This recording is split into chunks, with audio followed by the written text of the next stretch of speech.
اللہ فرماتا ہے وَجَعَلَهُمْ جُذَاذًا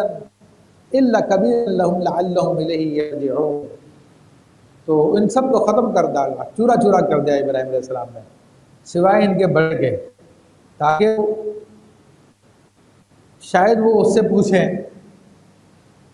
یا اس کی طرف رجوع کریں کہ بڑے کے پاس کیوں کپڑا رکھا ہوا ہے، کیا بڑے نے مارا ہے کیا ان سب چھوٹے بتوں کو؟ اب وہ آگے واپس، اچھا ان کی عادت تھی وہ آتے تھے اور پھر بتوں کے سامنے بیٹھ کے کھانا کھاتے تھے، کھانا بھی رکھے جاتے تھے تاکہ اتنے میں کھانا رہے گا تھوڑی برکت ہو جائے گی کھانے میں بتوں کی، پھر آگ کے جو ہے کھاتے تھے۔ جب دیکھا تو جناب ان کے سارے خدا ٹوٹے پھوٹے ہیں، ایک بڑا خدا باقی اس کے کاندھے پہ کلاڑا، آپس میں کہنے لگے قالوا من فعل هذا بآلهتنا انه لمن الظالمین، جس نے ہمارے خداؤں کے ساتھ یہ کام کیا بے شک وہ بڑا ظالم ہے، بے شک وہ بڑا ظالم ہے۔ قالوا سمعنا فتى يذكرهم يقال له ابراہیم، تو ان میں سے کچھ بولے کہ ہم نے ایک جوان کو انہیں برا کہتے ہوئے سنا ہے اسے ابراہیم کہتے ہیں۔ تو ابراہیم علیہ السلام کی جو بات ہوئی تھی پہلے چند لوگوں کے سامنے ہوئی تھی، اب پوری قوم آئی ہے بت خانے کے اندر تو اب سب کے سامنے بات آئی۔ ایک لڑکا تھا وہ اسی باتیں کر رہا تھا، قالوا فأتوا به على أعين الناس لعلهم يشهدون، تو بولے تو اسے لوگوں کے سامنے لاؤ شاید وہ گواہی دیں، سارے کے سارے لوگ گواہی دیں اس کے خلاف کہ اس نے یہ کام کیا۔ قالوا ابراہیم علیہ السلام تشریف لے آئے، اب وہ سوال کر رہے ہیں انت فعلت هذا بآلهتنا یا ابراہیم، بولے کیا تو نے ہمارے خداؤں کے ساتھ یہ کام کیا ابراہیم؟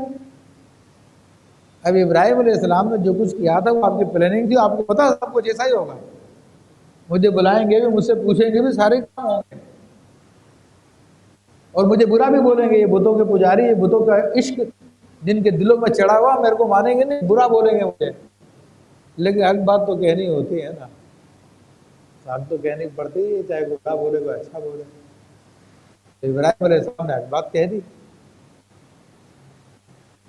تو ابراہیم علیہ السلام کو جب بلایا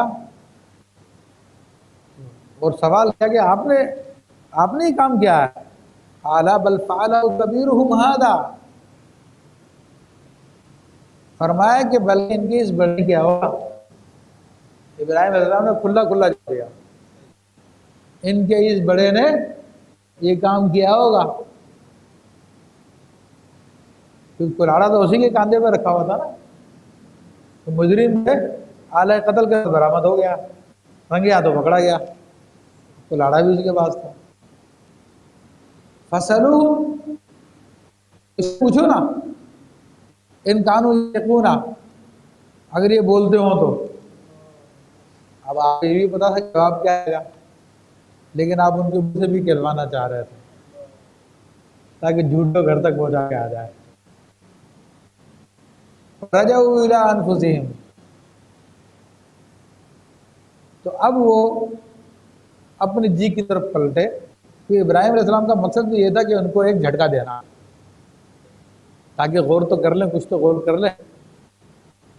فقالوا انکم انتم الظالمون، اور بولے بے شک تم ہی ستمگار ہو، ایک آپس میں بولے، دل میں بولے کہ ظالم تو ہم ابراہیم علیہ السلام کہہ رہے تھے، ظالم تو ہم خود لوگ ہیں جو ایسے بے جان بتوں کے پیچھے پڑے ہوئے ان کو اپنا خدا بنایا ہوا ہے جو کچھ بھی نہیں کر سکتے۔ ثم نکسوا علی رؤوسہم، پھر وہ اپنے سروں کے بل اونڈے ہو گئے، یعنی ان کو احساس ہوا تھا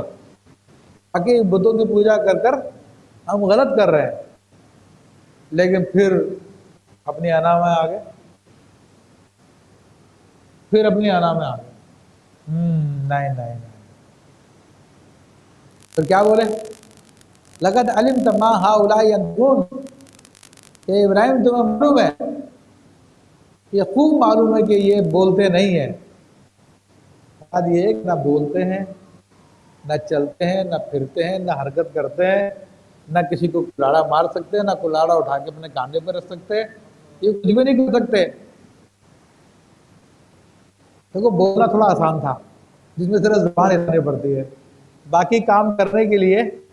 تو بہت کچھ کرنا پڑتا، پوری باڈی کو ہلانا پڑتا ہے نا، چلنے کے لیے، آنے کے لیے، توڑنے کے لیے، مارنے کے لیے۔ تو یہ قرآن کا بڑا خاص انداز ہے کہ یہ بول بھی نہیں سکتے تو چل کیسے سکتے ہیں،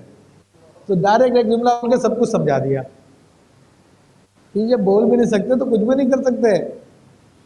اب یہی جواب تھے جو ابراہیم علیہ السلام ان کے منہ سے سننا چاہتے تھے۔